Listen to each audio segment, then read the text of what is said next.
So in the age where smartphones have been plateauing as a category, at least here in the US, for a good bit, when you take a look at the two flagships from Samsung and Apple, is there actually that much of a difference between them? I've been using these two phones over the past few months now, switching back and forth between them, and I'm going to take you through some of the surprising differences. First up, design and form factor. The S25 Ultra feels more iPhone-like than this line has in recent memory with its flat side rails and rounded off edges, which, yes, do make the phone just nicer to hold compared to the previous Ultras. Another thing that makes it nicer to hold is the weight. The S25 Ultra is the lighter phone. Another actually pretty big difference between the two form factors is buttons and styluses. The iPhone 16 Pro Max has the new camera control button, which acts as a dedicated shortcut to the camera by default, but can also be remapped to other apps too. It allows you to adjust settings, focus lock, and more. The other button that Apple has is the Action button, which lets you map specific actions or custom shortcuts to it. Now, Samsung has a similar feature called Side Key, which you can set to do certain things like the Action button, but they don't have a dedicated physical button for it like Apple does. It's kind of funny that the company typically thought of as making a phone that's less customizable, in reality has these dedicated buttons whose sole purpose is customizability. Now, one unique thing with the Ultra line of phones for the past few years has been its stylus named the S Pen. Although it doesn't have Bluetooth like previous models, which gave you functionality like the remote app control and air actions, you can still write and draw with it, use Air Command for shortcuts, and use it as a magnifier and more. When it comes to authentication methods, that's another area where Samsung and Apple have different approaches. Both technically have Face Unlock, although Apple's is a bit more secure because it uses a 3D facial depth map, with the additional sensors built into the dynamic island on the iPhone, where Samsung relies on a 2D camera image alone. For more secure authentication, the S25 Ultra also comes with an ultrasonic fingerprint sensor, which for me, so far has worked accurately and is fast. The iPhone only has Face ID, no backup fast authentication method via a fingerprint sensor in the camera control button or power button, which would be nice for those times where Face ID fails to identify you correctly, which in my experience happens infrequently, but it does still happen. For the form factor and design category, I'm going to give a slight edge to the S25 Ultra. Next, let's talk about displays. Both overall have excellent displays with good color balance and saturation, and both are basically the same size. Both have 120 Hz refresh rates, the same pulse width modulation, and both have a feature that will match the color temperature of the display to your surrounding environment, making it a bit easier on the eyes. That's where the similarities really end though. One of the surprising things when looking at both of these displays that I didn't expect was the viewing angles on the iPhone are just much better. Another big difference when you look at them is screen glare. The S25 Ultra's display significantly reduces more glare from hard lighting compared to the iPhone. And when you add in the S25 Ultra's 2600 nits of peak brightness compared to the iPhone's stated 2000 nits of peak brightness, the display is just going to be easier overall to look at, especially when outdoors. The win here definitely goes to the S25 Ultra. Next up, camera systems. Now, both phones offer top-tier camera systems, but they do take a bit of a different approach from each other. Hardware-wise, Samsung just packs a lot more physical camera sensors with more megapixels into their system, especially when you look at their telephoto cameras. You can really tell the difference in the 5x telephoto quality, especially in low light. The iPhone does struggle more with noisier images compared to Samsung's. Now, hardware specs are only one part of the story though, since most modern phones nowadays do a lot of computational photography. What does that mean? Well, basically, when you take a photo, the phone actually takes several different photos with variances in different settings like exposure, and then it'll mash them all together into a single photo. Things like exposure, saturation, color tint, color temperature, black point, basically all the things you would look at if you used a dedicated camera and shot in RAW are already adjusted and decided for you. This is why shooting on smartphones is relatively easy, like even a 3-year-old can do it. However, though, it is somewhat of a double-edged sword because oftentimes the phones can screw up or make photos that look too unnatural or not like what you remember the scene looking like. And yes, both phones allow you to shoot in a RAW format, so you can go back and make some tweaks, but Apple's ProRAW and Samsung's Expert RAW aren't exactly the same thing as true uncompressed RAW. They do retain some image processing that cannot be changed, though to a lesser extent with Samsung. Now, to help combat this issue of not everyone liking the look these smartphone cameras create, both Apple and Samsung have features that allow you to adjust some of the image processing before as well as after you take the photo.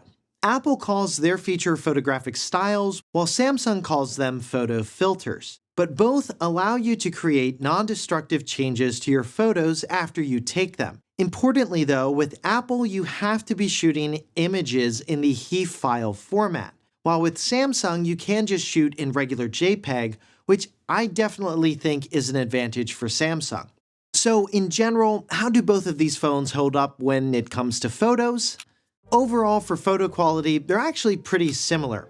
Samsung's is maybe slightly more saturated overall, and both trend towards warmer tones by default. Now, obviously, because of the higher megapixel sensor, you can capture way larger images with the S25 Ultra than with the iPhone, which allows you to crop in further than the iPhone's photos. A higher megapixel count doesn't necessarily mean better image quality, but it definitely does equate to a higher resolution, which, yes, is an advantage for the S25 Ultra. Now, last year, I noticed a lot of bad over-sharpening issues with photos and videos with my S24 Ultra.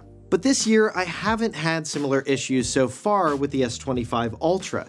Its camera system when compared to this year's iPhone is just much more competitive. For video, so far my experience between these two camera systems is that aside from better low-light performance on the 5X, they're pretty similar, with the only real difference being the overall look in certain shots. The iPhone may have a bit more detail in its shadows and a bit more contrast to its overall look, but overall I'd consider it to be a tie. Now, features-wise, there are some noticeable differences with video. The S25 Ultra can shoot in 8K 30 FPS, the iPhone can shoot in Dolby Vision HDR while Samsung has HDR10+, and the iPhone has ProRes log video recording and the Academy color encoding system, while the S25 Ultra has Samsung log. In the camera category, even though the S25 Ultra has superior camera hardware, I think the iPhone's surprisingly better contrast and overall look balances that out enough to where I'd call this one a draw. But I actually wouldn't put my money towards either of these two phones just for their camera systems alone. As I've stated in other videos like my Fuji X106 review, while smartphones are the most convenient modern-day cameras to carry, they're by no means the best, and in some instances they've even gone backwards in terms of their photos just looking too overprocessed. If you're really looking for a significant leap in photo quality from your current smartphone, putting money towards a dedicated camera, in my mind, is still the smarter option. Now, whether you choose the iPhone 16 Pro Max or the S25 Ultra, one accessory that works perfectly with both and is great for those situations where you need some extra juice is the Shargeek 170 power bank from Sharge, who sponsored this video. Inspired by the dark side of the moon, its transparent prism design lets you see all of the engineering inside while delivering serious power when you need it. Packed inside is a 24,000 mAh battery with a 170 watt max output through its 2 USB-C and 1 USB-A ports. You can charge a MacBook Pro at full 140 watt speed while also powering your phone and tablet all at the same time. Even when all the ports are in use, you'll still get up to 65 watt fast charging from either one of the USB-C ports. It recharges itself from 0 to 50% in just 20 minutes. The Shargeek 170 can help keep all of your gear powered all day long. and the smart display gives you full visibility of your charging status. It's completely airline safe with its 86.4 watt-hour capacity. I also love there's even a special low current mode for smaller devices like earbuds to keep them safe from overcharging. Plus, with IP66 water resistance, you don't have to worry if it gets splashed or spilled on. And for a limited time, you can get 10% off your Shargeek 170 by using the link in the description below. Next up, let's talk about operating systems and software features. Both phones feel closer to each other in terms of software features and design than they have in years. This is partially due to Samsung's One UI 7 refresh, which borrows some styling and features from Apple, like the customizable lock screen with widgets, which works pretty much exactly the way it does on the iPhone. Another customization Samsung borrowed is the new Quick Settings panel, which you can edit and also separate from the notifications shade, similar to how iOS is set up. And you can add new widgets to it, though at the time of recording, I see more widgets available for Apple's than Samsung's. Samsung now finally gives you the option within One UI itself to have the app drawer just vertically scroll, which to me feels faster.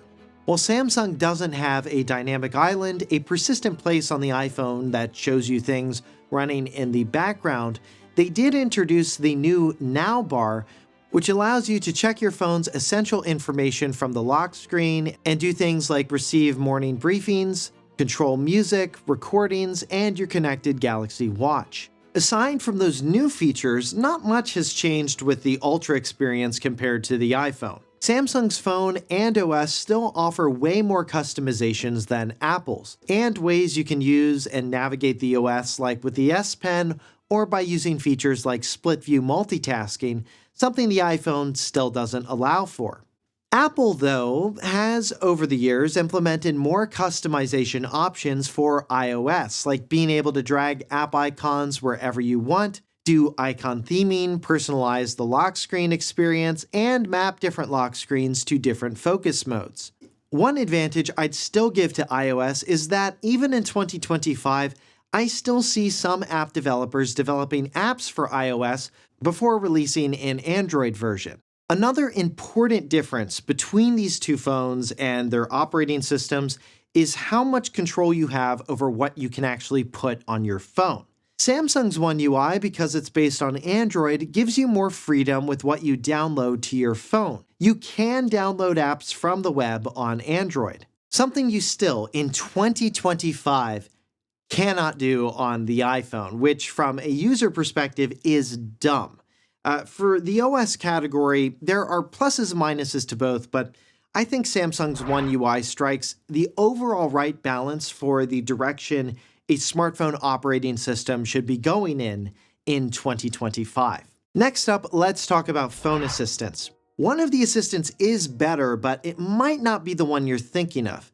I actually think Siri is the better assistant. Now, hear me out before you flame me in the comments. Yes, Siri can be incredibly stupid at times, and yes, Gemini can do more things than Siri, being an LLM-based assistant, but for things I find myself actually needing to use the phone assistant for, like playing music, setting timers, opening apps, etc., Siri is just faster, and it's not even close.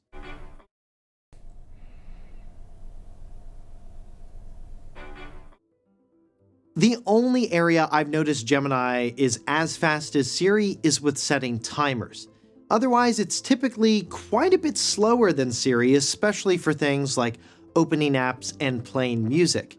If I really need to use a chatbot app, I can just go directly to ChatGPT or the Gemini app on the iPhone, and heck, I could even use the action button as a shortcut to them, and that's fine. In the assistant category, I'm going to give the win to the iPhone with Siri, simply because it's just faster at doing the things that you want a phone assistant to do. And speaking of playing music, when doing these tests, that's another difference I did notice between these two phones. The iPhone's external speakers just sound more well-rounded, and they don't emphasize the highs as much than the S25 Ultras. For external speakers, I definitely have to give the win to the 16 Pro Max. Next, let's discuss ecosystem and device integration. Apple and Samsung are two companies that probably have the largest consumer hardware ecosystems in existence. Both offer ways to take calls on your tablet or computer, or copy something from your phone, paste it to another device, and use your entire phone from a computer.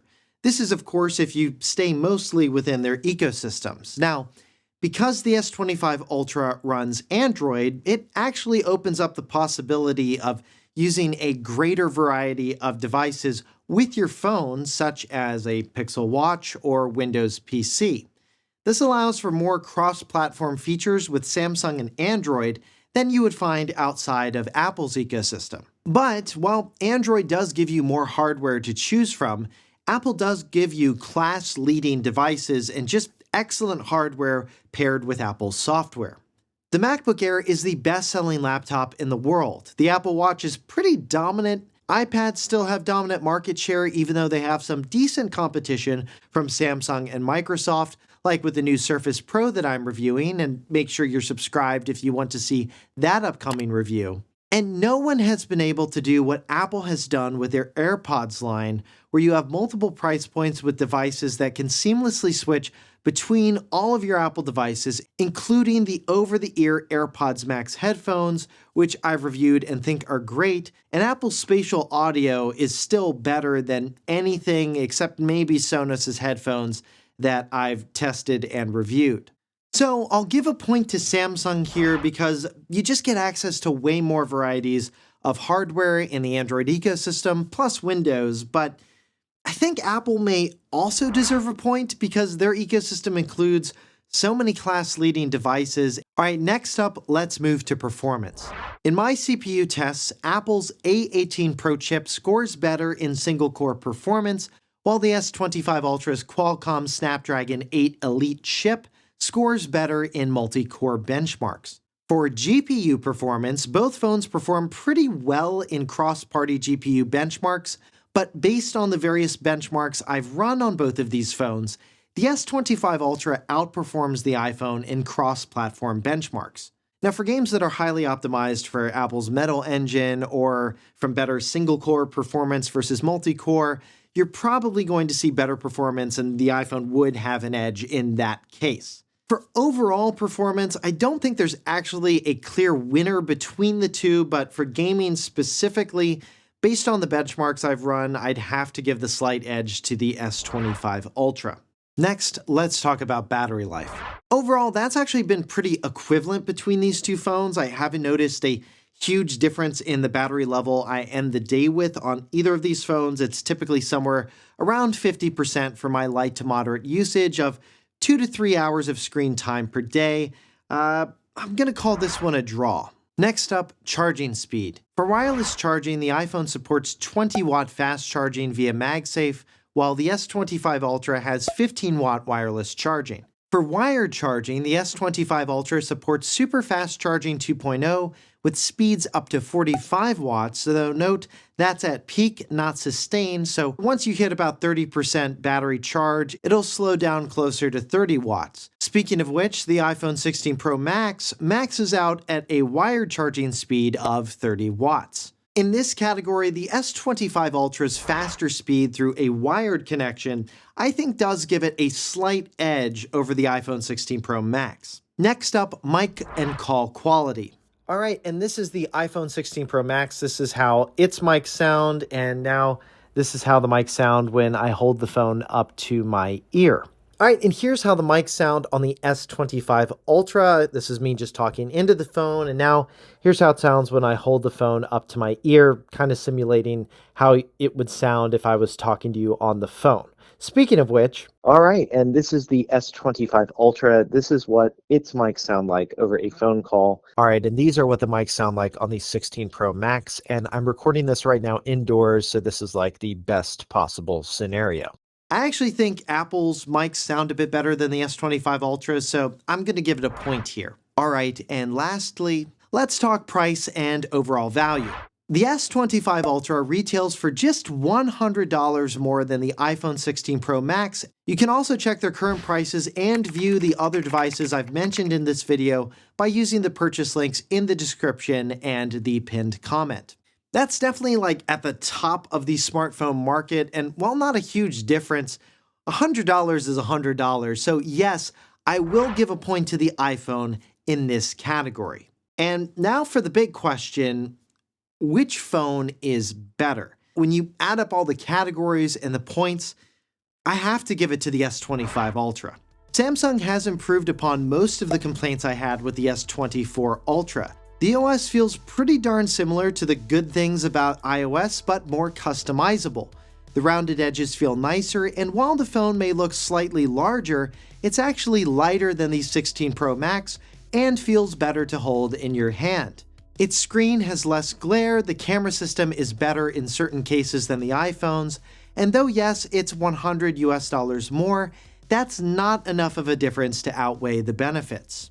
So that's who I think is objectively the winner, but you also may be wondering, which phone do I personally like better and find myself using more? And for me, a lot of this still comes down to ecosystems, and to be honest, I'm still finding I'm more in the Apple ecosystem right now because I edit on a Mac, I've got an Apple TV, I love my Apple Watch, MacBook Air, and of course the AirPods Max. So because of that, and the iPhone integrates so well with all those other products, I find I've been keeping my personal SIM in the iPhone versus the S25 Ultra. And now's the time to let me know what you think. Did I pick the right one? Was I fair to both phones? And ultimately, which phone do you think is better? Let me know in the comments. And to see more of my thoughts on smartphones and my reviews of them, you can click here to get to those, and you can click here to see more of my comparison videos, like my comparison between the AirPods Pro and Galaxy Buds 3 Pro. And to see all of the products I recommend at any time, you can do that by visiting 6monthlater.net/shop. For 6 Months Later, I'm Josh Tedder. Thanks for watching.